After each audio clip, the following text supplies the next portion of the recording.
일론 머스크네? 10kg 넘게 감량에 성공했다고 하더니 살 빼기 전에는 이랬단 말이야? 어떻게 뺀 거지? 40kg 감량한 오프라 윈프리의 고백? 뭐야?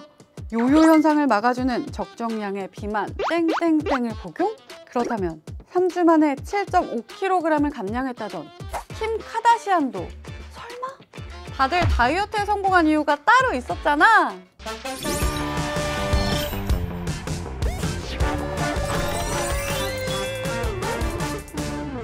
안녕하세요. 신규 상장 ETF로 찾아온 인사이드 ETF 박하윤입니다. 오늘은 앞서 보신 것처럼 할리우드 스타들이 다이어트에 성공한 비만 치료제와 관련한 ETF를 가져왔습니다. 날씬한 몸매를 원하지만 나의 계좌는 통통하길 바라는 분들을 위해서 준비한 코덱스 글로벌 비만 치료제 탑2 플러스 ETF입니다. 오늘의 ETF를 본격적으로 설명하기 전에 비만 치료제 열풍이 분 이유부터 살펴볼까요? 이유는 간단합니다. 전 세계 비만 인구가 증가하고 있기 때문인데요. 비만은 이미 오래전부터 질병이라 규정되었습니다. 2021년 3월 유럽연합집행위원회에서도 만성 재발성 질병으로 규정했는데요. 지난해 발표된 세계 비만재단 보고서를 보면 전 세계 인구의 대략 8분의 1가량이 비만으로 2035년에는 세계 인구의 절반 이상이 비만 및 과체중으로 분류될 것으로 전망하기도 했습니다.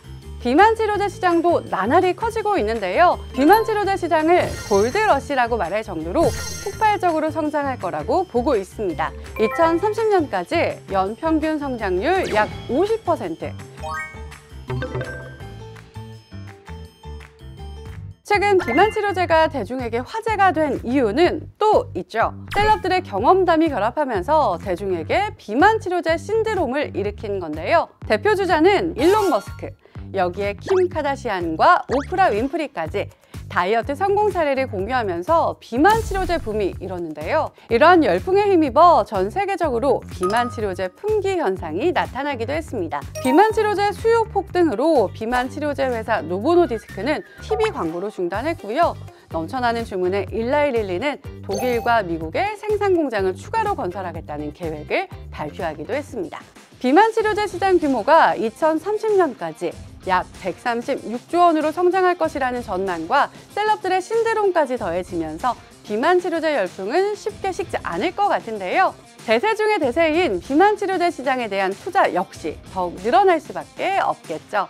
코덱스 글로벌 비만 치료제 탑2 플러스 ETF는 이름에서 알 수 있듯이 비만 치료제 시장의 양대 산맥에 집중한 ETF입니다. 비만 치료제의 선두주자인 노보노디스크와 일라이릴리를 각각 25%씩 담아 총 50%까지 집중 투자할 수 있는 상품이라고 할 수 있는데요. ETF의 절반을 차지하는 글로벌 비만 치료제 탑2 회사를 자세히 살펴보면 먼저 노보노디스크는 유럽 시가총액 1위를 차지했던 LVMH를 제치고 1위를 차지한 회사로 유명하죠. 1923년 설립되어서 타 제약사와는 달리 당뇨병에 특화된 전문 제약회사로 출발한 노보노디스크는 당뇨병 치료제인 용량을 확대한 것이 비만에 효능이 있다는 것이 알려지면서 세계 비만 치료제 시장 트렌드를 바꿨는데요. 시장 점유율 1위를 기록하며 경부용으로 개발 중인 차세대 비만 치료제 신약에서도 가장 앞서고 있습니다. 노보노디스크의 뒤를 잇는 일라이릴리는 전 세계 헬스케어 시가총액 1위인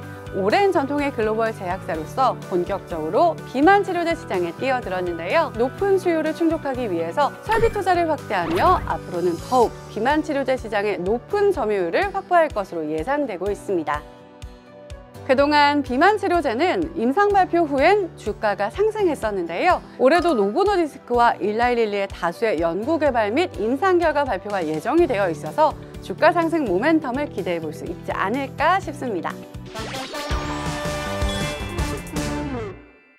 노보노디스크 주가가 5년 사이에 300%가 넘게 상승? 5년 전에 투자했으면 이게 얼마야?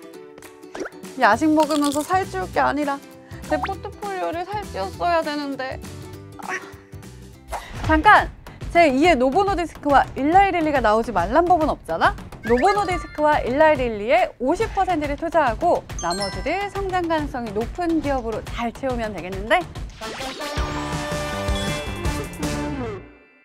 최근 비만 치료제가 전 세계를 강타한 가운데 다른 제약사들도 앞다퉈 비만 치료제 시장에 뛰어들고 있는데요. 여러 글로벌 제약사들은 특허 만료로 판매액이 급감할 것을 대비해서 중소형 제약사와 라이선스 계약 및 인수합병을 통해서 성장 기회를 모색하고 있습니다. 스위스 대형 제약사 로슈는 중소형 비만 치료제 제약사인 카못을 약 3조 9천억 원에 인수하며 임상 중인 신약 확보에 나섰고요. 아스트라제네카 역시 중국 바이오 기업인 에코진과 약 2조 6천억 원의 신약 라이선스를 계약해서 신약 공동 개발을 진행하고 있습니다.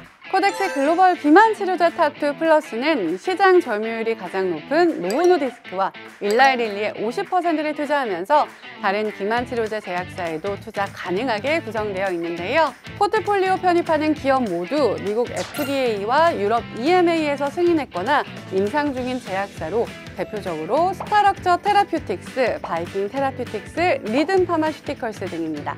특히 리듬 파마슈티컬스는 희귀성 소형 비만 치료제를 보유한 제약사인데요. 우리가 잘 알고 있는 화이자와 아스트라제네카, 로슈와 암젠 등도 동일 비중으로 들어가 있습니다. 정리하면 글로벌 비만 치료제 탑2에 투자하는 건 물론이고요. 단순 시총 가중 방식으로 종목 선별 시 비만 치료제 집중도가 높은 강소 제약사를 충분히 담지 못하는 한계에서 벗어나고자 탑2를 제외한 종목들을 동일 가중 방식으로 집중 투자할 수 있는 ETF인 거죠. 오늘은 유럽 탑 노보노디스크, 미국 탑 일라이릴리 기업에 집중 투자하는 코덱스 글로벌 비만 치료제 탑2 플러스 ETF를 소개해드렸는데요. 비만 치료제가 체중 감소에서 심혈관, 신장, 비알코올성 지방 간염 효능 적용까지 다양한 임상을 거치며 진화 중인 만큼 비만 치료제 시장이 앞으로 더욱 성장할 것으로 전망이 되니까요. 이 분야에 관심 있으신 투자자라면 주목해보시면 좋을 것 같습니다. 저는 다음 이 시간에 또 다른 신규 상장 ETF로 다시 돌아올게요. 더 알차고 유용한 ETF 소식으로 다시 만나요. 안녕!